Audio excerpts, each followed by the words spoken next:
نبی اکرم صلی اللہ علیہ وسلم کے زمانے میں دو عورتوں نے روزہ رکھا، بھوک کی شدت ہو گئی، پیاس زیادہ لگنے لگی، اخیر وقت میں آتے آتے صورتحال ایسی ہو گئی، ایسا لگنے لگا کہ اب یہ مر جائیں گی۔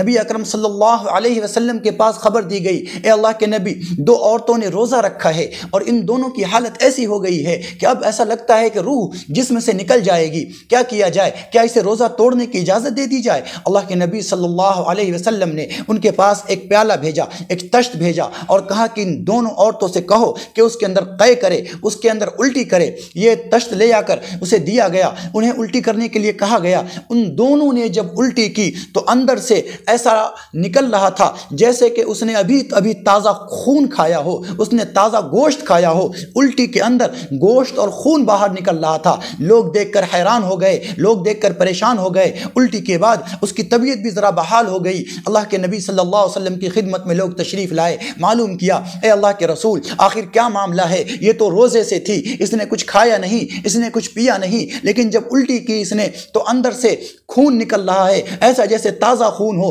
اندر سے گوشت نکل رہا ہے، ایسے جیسے ابھی اس نے کھایا ہو۔ حالانکہ بھوک کی وجہ سے اس کی حالت بری ہو رہی تھی، پیاس کی وجہ سے اس کی حالت بری ہو رہی تھی، آخر کیا وجہ ہے؟ تو اللہ کے نبی صلی اللہ علیہ وسلم نے ارشاد فرمایا کہ اس کی وجہ یہ ہے کہ اللہ تبارک و تعالیٰ نے کھانے کو روزے میں حرام قرار دیا ہے، حالانکہ کھانا حلال ہے۔ تو اس نے روزہ رکھا دونوں عورتوں نے، اور ان دونوں عورتوں نے اللہ کی جو حرام کی ہوئی حلال کی ہوئی چیز تھی، یعنی کھانا پینا، اسے تو چھوڑ دیا، مگر اللہ تبارک و تعالیٰ نے غیبت کو حرام قرار دیا ہے۔ یہ غیبت کرتی رہی، اور قرآن کریم کہتا ہے کہ غیبت کرنا اپنے مردار بھائی کے گوشت کھانے کے جیسا ہے۔ تو یہ غیبت کرتی رہی روزے کی حالت میں۔ اس بنیاد پر اللہ تبارک و تعالیٰ نے اس کی ایسی حالت کر دی، اور جب اس نے الٹی کی تو اس کے اندر سے وہی گوشت اور وہی خون باہر نکلا۔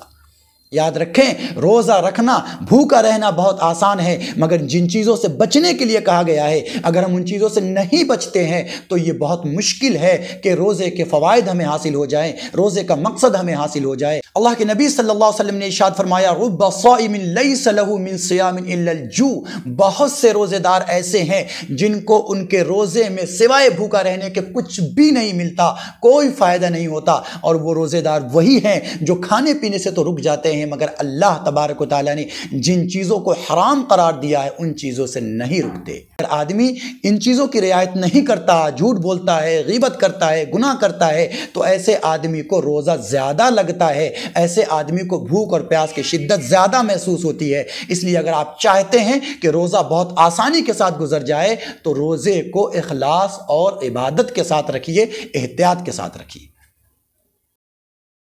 Subscribe to Shakir Abidi Official.